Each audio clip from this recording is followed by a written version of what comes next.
Congress senior నేత మాజీ రాజ్యసభ సభ్యులు డి శ్రీనివాస్ మృతి పట్ల తెలంగాణ సీఎం రేవంత్ రెడ్డి సంతాపం తెలిపారు. ఉమ్మడి రాష్ట్రంలో కాంగ్రెస్ లో డీఎస్ కీలక పాత్ర పోషించారని గుర్తు చేశారు. సుదీర్ఘకాలం కాంగ్రెస్ కు డీఎస్ విశిష్ట సేవలు అందించారని తెలిపారు. డీఎస్ కుటుంబ సభ్యులకు సీఎం రేవంత్ రెడ్డి ప్రగాఢ సానుభూతి తెలిపారు.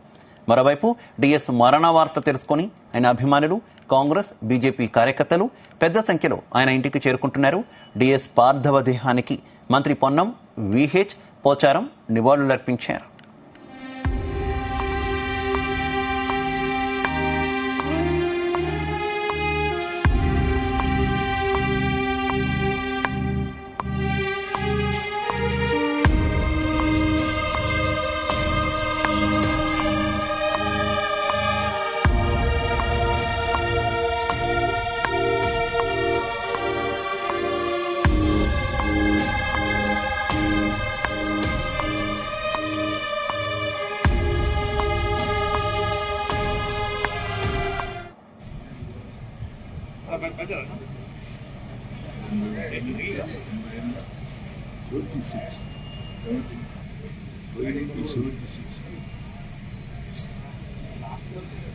ఏది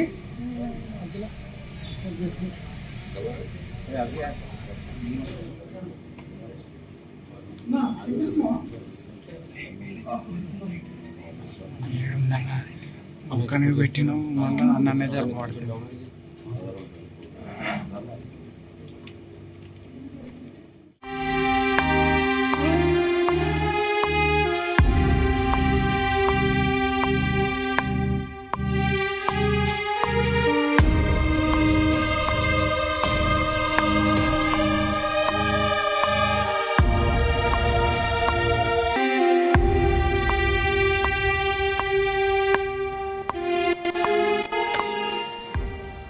ఇక డిఎస్ మృతి పట్ల ముఖ్యమంత్రి రేవంత్ రెడ్డి తన సంతాపాన్ని వ్యక్తం చేశారు. ఆయన డిఎస్ కుటుంబానికి ఈ సందర్భంగా ఆయన ధైర్యం చెప్పే ప్రయత్నం చేశారు. ఇదే విషయానికి సంబంధించి మరింత సమాచారం మా కరెస్పాండెంట్ శ్రీచరణ్ అందిస్తారు. శ్రీచరణ్. శివ, మాజీ పిసిసి అధ్యక్షుడు డి శ్రీనివాస్ ఈ రోజు ఉదయం కన్నుమూసిన విషయం తెలిసిందే. అయితే ఈ రోజు ఆయన పార్థివ దేహాన్ని ఇప్పటికే బంజారా హిల్స్ లో ఆయన నివాసం దగ్గర కూడా ఎమ్మెల్యే కాలనీలో కూడా పార్థివ దేహాన్ని కూడా సందర్శనార్థం కూడా ఉంచారు.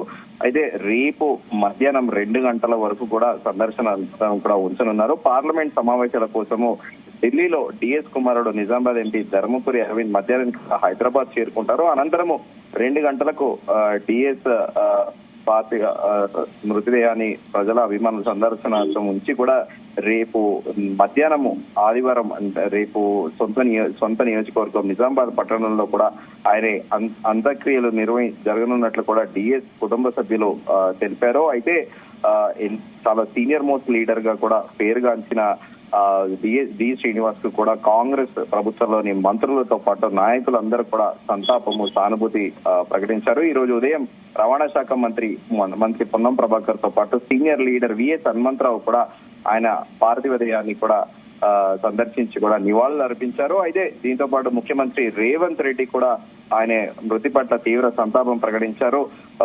ఉమ్మడి రాష్ట్రంలో పిసిసి అధ్యక్షుడిగా పనిచేసిన డి శ్రీనివాస్ కాంగ్రెస్ పార్టీలో కీలక పాత్ర పోషించారని కూడా ముఖ్యమంత్రి రేవంత్ రెడ్డి గుర్తు చేసుకున్నారు. సుదీర్ఘ కాలం పాటు కాంగ్రెస్ పార్టీకి ఆయన విశిష్ట సేవలు అందించారని కూడా ముఖ్యమంత్రి రేవంత్ రెడ్డి అఫీషియల్ గా కూడా సీఎం ప్రెస్ నోట్ లో కూడా పేర్కొన్నారు. సామాన్య స్థాయి నుంచి ఉన్నత స్థాయికి ఎదిగిన డి శ్రీనివాస్ నేతలు ఎందరికో ఆదర్శంగా నిలిచారని, తెలంగాణ ఉద్యమ సందర్భంలోనూ కూడా కాంగ్రెస్ రాజకీయ ప్రస్థానంలో ఆయన తన ప్రత్యేక ముద్రను చాటుకున్నారని కూడా సందర్భంగా ముఖ్యమంత్రి రేవంత్ రెడ్డి గుర్తు చేసుకున్నారు. డి శ్రీనివాస్ ఆత్మకు శాంతి చేకూరాలని ఆ భగవంతుని ప్రార్థించాను. ఆయన కుటుంబ సభ్యులకు ముఖ్యమంత్రి తన ప్రాగాఢ సానుభూతి కూడా తెలిపారు. అయితే ప్రస్తుతం కాంగ్రెస్ నేతలు, మంత్రులు అందరూ కూడా ఆయన పార్థివ దేహాన్ని సందర్శించేటందుకు కూడా బంజారా హిల్స్ లోని రోడ్ నెంబర్ 12 లో కూడా ఒక్కొక్కళ్ళు కూడా చేరుకుంటున్నారు. అక్కడ ఉత్తమ్ కుమార్ రెడ్డి కూడా ఆయన సగడ సంతాపం కూడా ప్రకటించారు. ఆయనకు ఆయన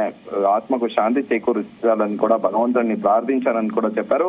దీంతో పాటు రోడ్ల భవనాల శాఖ మంత్రి కోమటిరెడ్డి వెంకటరెడ్డి కూడా ఆయన మృతి పట్ల తీవ్ర సంతాపం కూడా తెలిపారు. ఉమ్మడి ఆంధ్రప్రదేశ్ లో పిసిసి అధ్యక్షులుగా, రాష్ట్ర మంత్రిగా, 3 సార్లు ఎమ్మెల్యేగా విశేష సేవలు అందించిన ఆయన తెలంగాణ ఉద్యమ సమయంలో తెలంగాణ రాష్ట్ర సాధన ఆవశ్యకతను అధిష్టానానికి చేరవేయడంలో కీలక పాత్ర పోషించారని కూడా మంత్రి కోమటిరెడ్డి వెంకటరెడ్డి గుర్తు చేసుకున్నారు. డి శ్రీనివాస్ మరణం పట్ల కాంగ్రెస్ పార్టీకి తీరని లోటు అని కూడా మంత్రి కోమటిరెడ్డి వెంకటరెడ్డి తెలిపారు. ఆయన ఆత్మకు భగవంతుడు శాంతి చేకూర్చాలని ప్రార్థిస్తున్నట్లు కూడా వారి కుటుంబ సభ్యులకు తన తరఫున ప్రగాఢ సానుభూతిని కూడా తెలియజేశారు. అలాగే తెలంగాణ ఐటీ పరిశ్రమల శాఖ మంత్రి దుద్దిల్ల శ్రీధర్ బాబు కూడా ప్రస్తావించారు. మంత్రిగా ఏపీ పిసిసి అధ్యక్షుడిగా వారు చేసిన సేవలను మంత్రిగా గుర్తు చేసుకున్నారు. ఆయన మృతి పట్ల కాంగ్రెస్ పార్టీతో పాటు అందరికీ కూడా తీరని లేటు, ఒక దిగ్గజాన్ని కోల్పోయామని కూడా ఆయన ప్రస్తావించారు. అయితే ప్రస్తుతము ముందుగా అనుకున్నట్టు ఆయన చిన్న కుమారుడు ధర్మపురి అరవింద్ ప్రస్తుత నిజామాబాద్ ఎంపీ పార్లమెంట్ సెషన్ దృష్ట్యా కూడా ఆయన ఢిల్లీలో ఉన్నారు. ఈ రోజు మధ్యాహ్నం చేరుకుంటారు. రేపు నిజామాబాద్ లో ఆయన అంత్యక్రియలు కూడా పూర్తి చేస్తారని కుటుంబ సభ్యులు పేర్కొన్నారు. Shiva. Okay Sricharan, thank you.